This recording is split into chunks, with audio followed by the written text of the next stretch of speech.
Children, this is the second module of lesson number 7, No Pets Allowed. You have read in the previous module that the narrator of the story was working as a guard of a treasure. Now let us read the next 2 pages.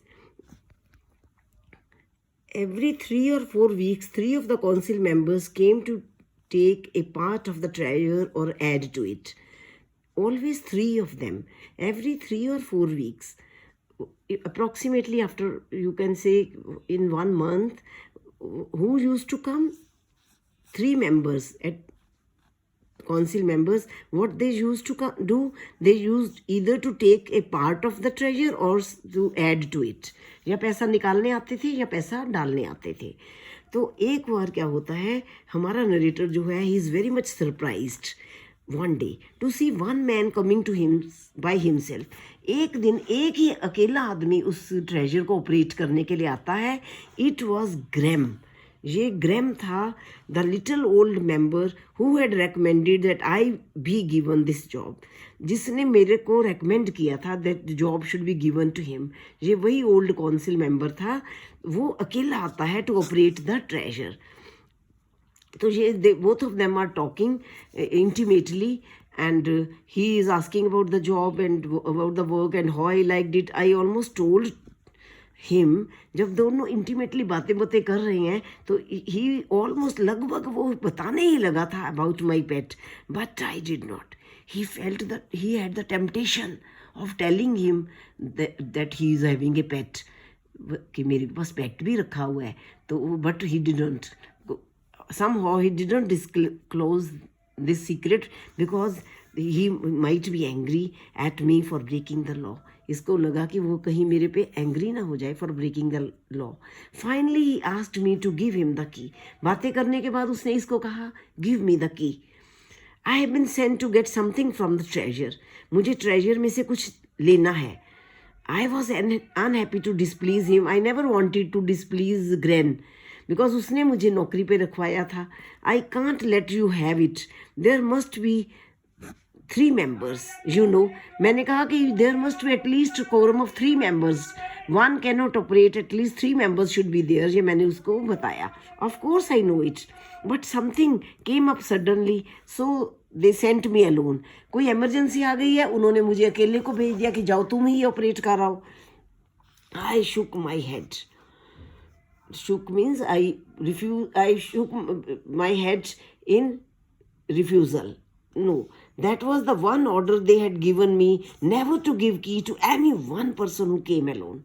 एक order बस ये दिया था council members ने कि एक बंदे को कभी ट्रेजर नहीं खुलवाना है, एटलीस्ट कोरम 3 का होना चाहिए. Graham became quite angry. मेरी रिफ्यूजल पे वो बहुत ही नाराज हो गया. You idiot, why do you think I had put you out here. तेरे को इसीलिए मैंने रखवाया था यहाँ पे. It was so I could get in there and help myself to the treasure. मैं खुद ही आकर ट्रेजर में आके ऑपरेट कर लेता, बिकॉज की was always hanging over there.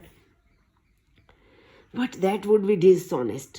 कि हमारे स्टेट में तो कोई डिसऑनेस्ट इंसान ही नहीं है, तो अगर तुम ऐसे करते, मैंने कहा कि that would have been dishonesty.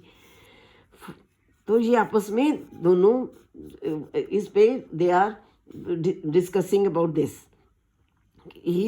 But I am going to get part of that treasure. Graham बोलता है कि मैं इस ट्रेजर में से कुछ निकाल लूँगा. Get part means I will take out the money and it would do you any good to report it. और तुम इसकी रिपोर्ट भी नहीं कर पाओगे, because no one is going to take the word of fool like you. अगर तुम report भी कर दोगे कि ग्रैम आया था और इसको पैसा ले गया था, no one is going to believe you against a respected council members. They will think you are the dishonest one. वो सोचेंगे तुम ही डिसऑनेस्ट हो. तुम अब मेरे को चाबी दो. नो, आई शाउटेड, नहीं दूंगा. जब मेरे रिफ्यूजल पे what happened, he threw himself upon me, he grappled with me, he मेरे ऊपर झपट पड़ा. For his size and age he was strong. उसकी एज भी ज़्यादा थी, साइज भी ज़्यादा नहीं था. He was not very big and enormous, still he was very strong. Stronger even than I. मेरे से ज़्यादा स्ट्रॉन्ग था वो.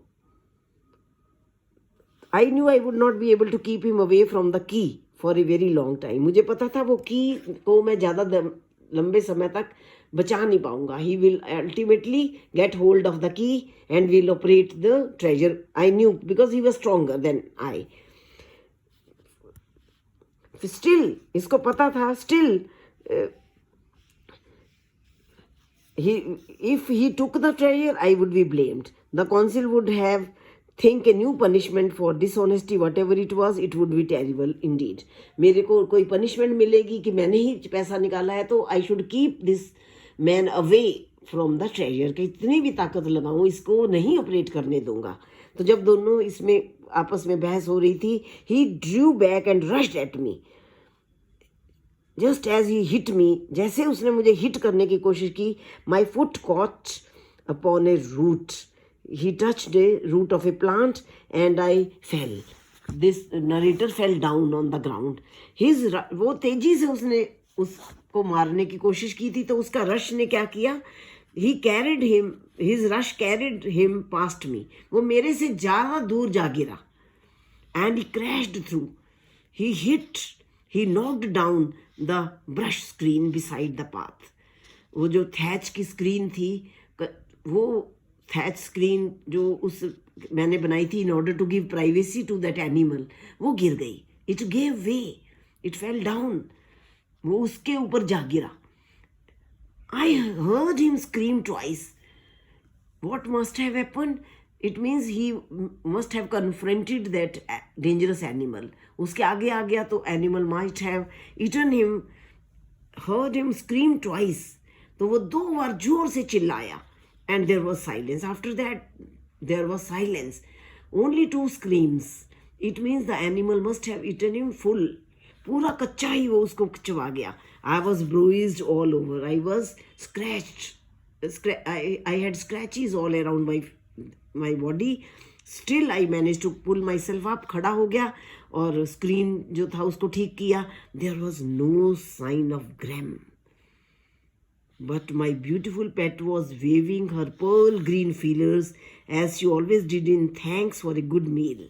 Whenever I used to give him meals, he was shaking her feelers, antennas जो उसके कोई थे उस एनिमल के, वो हिलाती थी जब अच्छा खाना खाती थी.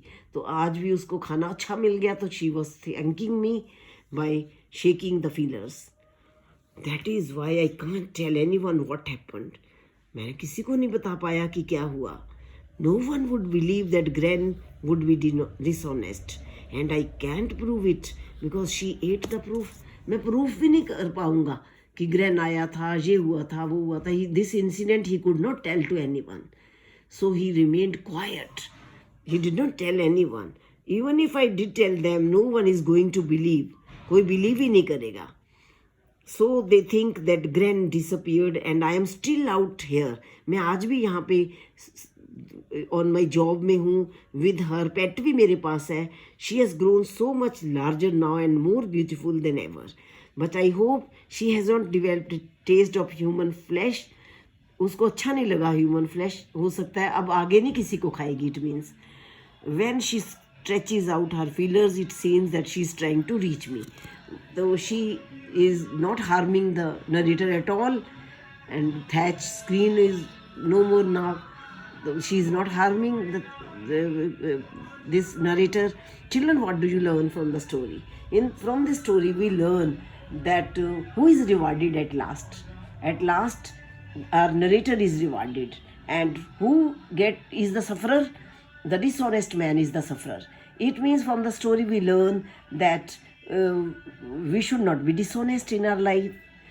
We should be sincere to the people. And secondly, we learn that we should do our duty with full dedication, with full commitment and loyalty. Children, you know even what job you have been assigned. Your job is as a student. आप student हो, आपको भी अपनी पढ़ाई करनी है with full dedication के साथ, hard work, patience के साथ.